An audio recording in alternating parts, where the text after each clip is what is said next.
तस्वीर पश्चिम बंगाल में आज कमल का फूल खिल गया। पूर्व प्रधानमंत्री अटल बिहारी वाजपेयी ने एक बार कहा था, अंधेरा छटेगा, कमल खिलेगा। और पश्चिम बंगाल में पहली बार जीतकर बीजेपी ने एक नया इतिहास रच दिया है। পাল্টেছে এইবার এলো বিজেপি সরকার, পাল্টেছে এইবার এলো বিজেপি সরকার, পাল্টেছে এইবার এলো বিজেপি সরকার। আমি শুভেন্দু অধিকারী ঈশ্বরের নামে শপথ করিতেছি যে বিধি দ্বারা স্থাপিত ভারতের সংবিধানের প্রতি আমি অকৃত্রিম निष्ठा ও আনুগত্য পোষণ করিব। नमस्कार दोस्तों, स्नेहा लर्निंग पॉइंट में आप सभी का स्वागत है। आज हम बात करने वाले हैं भारत के सबसे राजनीतिक रूप से जागरूक और संघर्षपूर्ण राज्यों में एक पश्चिम बंगाल की राजनीति के बारे में। 1947 से लेकर 2026 तक बंगाल की राजनीति ने कई बड़े बदलाव देखे हैं, जैसे कि कांग्रेस का दौर, वामपंथ की लंबी सत्ता, ममता बनर्जी का उभार और बीजेपी की तेजी एंट्री। तो आईएनसी, सीपीआई, टीएमसी, बीजेपी, ये सब क्या है, इस वीडियो के माध्यम से हम जानेंगे। कैसे सत्ता बदलती रही और विचारधाराएं टकराती रही और बंगाल की राजनीति देश की राजनीति को प्रभावित करती रही। तो चलिए शुरू करते हैं बंगाल की राजनीति, सत्ता, विचारधारा और संघर्ष का चक्र।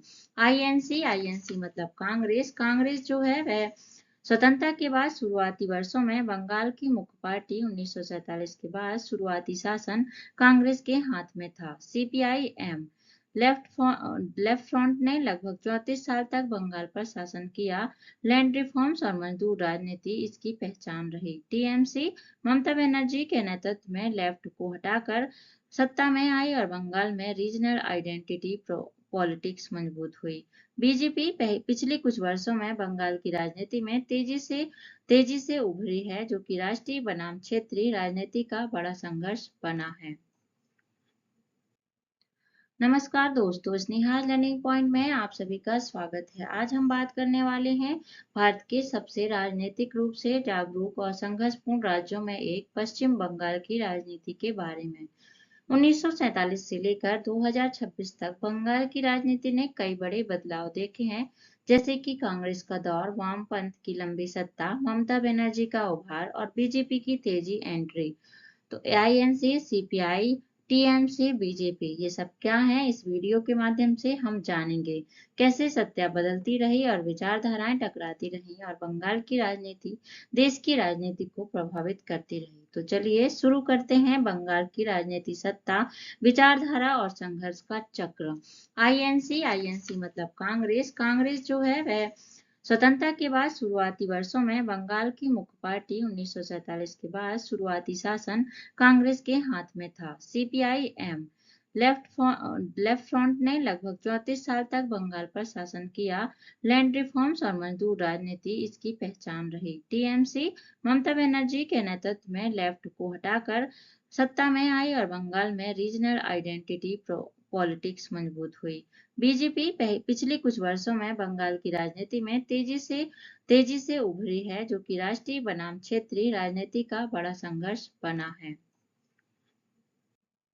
बंगाल में सत्ता केवल जीती नहीं जाती बल्कि संस्थागत की जाती है। मतलब बंगाल की राजनीति सिर्फ चुनाव जीतने तक सीमित नहीं रही है।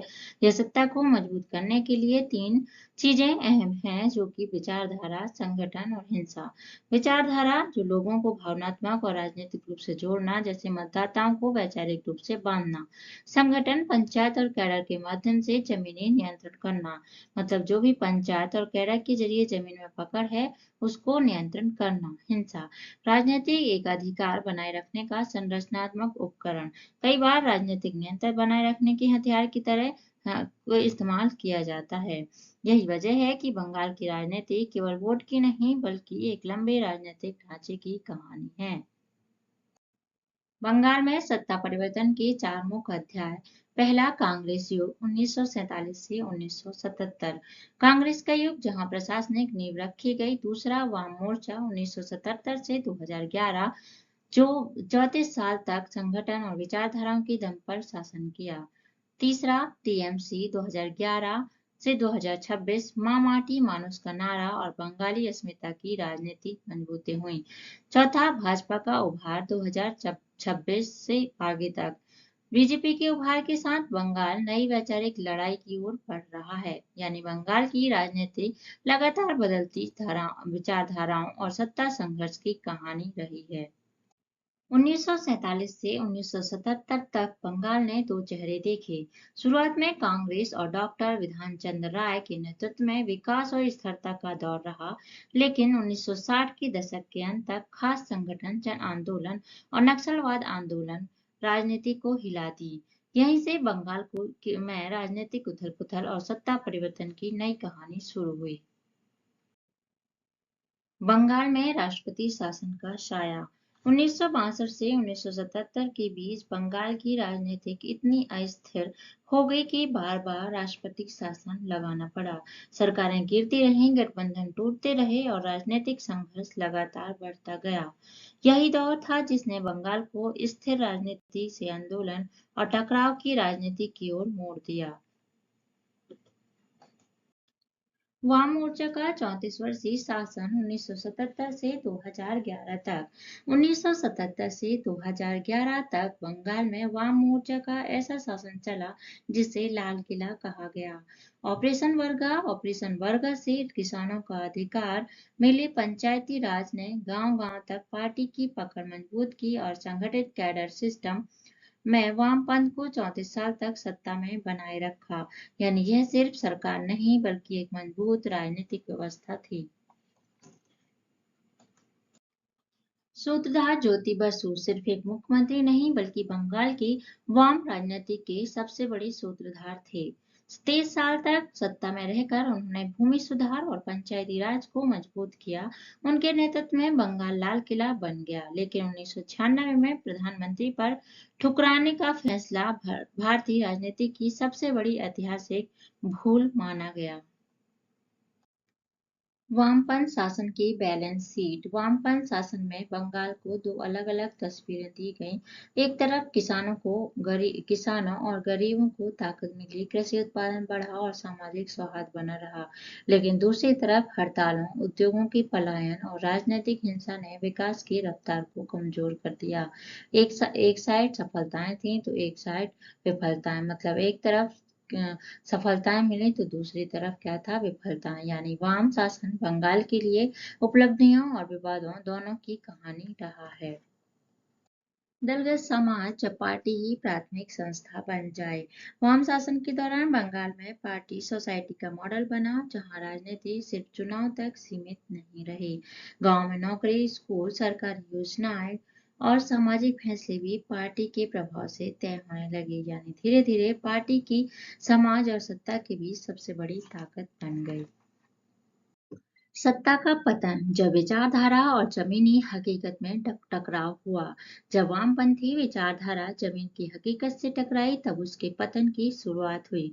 सिंगूर और नंदीग्राम में जमीन अधिग्रहण ने किसानों को वामपंथ मोर्चे से दूर कर दिया। इसी मौके पर ममता बनर्जी ने माँ माटी मानुष का नारे के साथ खुद को जनता की नई आवाज बना लिया और यहीं से बंगाल की राजनीति में बड़ी सत्ता परिवर्तन हुआ। तीसरा चरण टीएमसी का उदय और वामपंथ का पतन। 2011 प्रेजेंट गठन। 1958 में ममता बनर्जी ने कांग्रेस से अलग होकर टीएमसी बनाई। माँ माटी मानुष के नारे ने ग्रामीण बंगाल में नई राजनीतिक लहर पैदा की।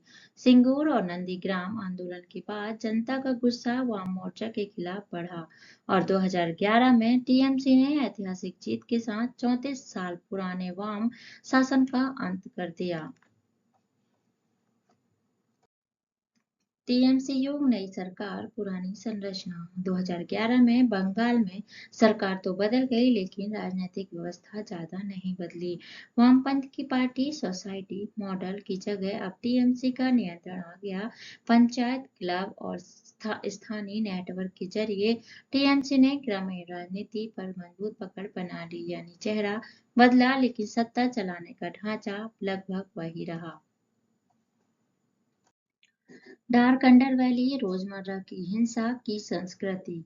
बंगाल की राजनीति में हिंसा सिर्फ चुनावी टकराव तक सीमित नहीं रही, यह धीरे धीरे रोजमर्रा की राजनीति और सत्ता नियंत्रण का हिस्सा बन गई, जहां पंचायत संसाधन और स्थानीय प्रभाव पर पकड़ रखने के लिए हिंसा का इस्तेमाल होता रहा।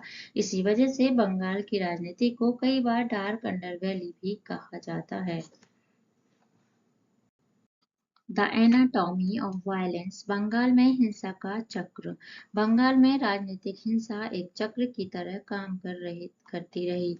पहले सत्ता पर कब्जा, फिर डर और दबाव की राजनीति, उसके बाद आर्थिक वसूली और स्थानीय नेटवर्क पर नियंत्रण और सत्ता बदलने पर हिंसक प्रतिशोध। यानी हिंसा सिर्फ घटना नहीं बल्कि सत्ता बनाए रखने का एक राजनीतिक सिस्टम बन गई। 2026 का सत्ता परिवर्तन और भाजपा का ऐतिहासिक उभार। 2026 में बंगाल की राजनीतिक ने एक और बड़ा मोड़ लिया। बीजेपी ने भारी बहुमत के साथ ही खुद को नई राजनीतिक ताकत के रूप में स्थापित किया। सांस्कृतिक राष्ट्रवाद, ध्रुवीकरण और बदलाव की मांग ने इस उभार को तेज किया। यानी आजादी के बाद पहली बार बंगाल में एक नए वैचारिक अध्याय की शुरुआत होती दिखाई दी। Master matrix. बंगाल की शासकों का तुलनात्मक विश्लेषण। बंगाल की राजनीति में हर दौर की अपनी अलग पहचान रही। कांग्रेस ने प्रशासनिक नींव रखी। वाम मोर्चा ने पार्टी सोसाइटी मॉडल बनाया। टीएमसी ने बंगाली अस्मिता और लोकल नेटवर्क को मजबूत किया। और बीजेपी सांस्कृतिक राष्ट्रवाद के साथ साथ नई विचारधारा राजनीति लेकर आई। यानी बंगाल का राजनीतिक इतिहास लगातार बदलती विचारधाराओं और सत्ता के तरीकों की कहानी है। बंगाल की राजनीति अब नए मोड़ पर खड़ी है। लोग अब सिर्फ विचारधारा नहीं बल्कि रोजगार, सुरक्षा और विकास की मांग कर रहे हैं। सबसे बड़ी चुनौती राजनीति हिंसा के इस लंबे चक्र को खत्म करना है।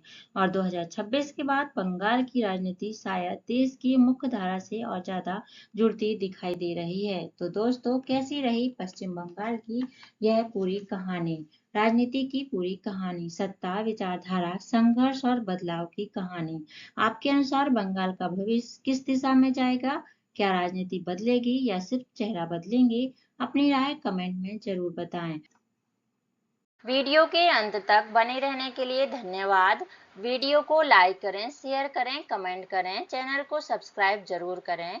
डिस्क्रिप्शन बॉक्स में टेलीग्राम और इंस्टाग्राम की लिंक दी गई है, उसे फॉलो जरूर करें ताकि आपको इसकी PDF मिल जाए। Thank you.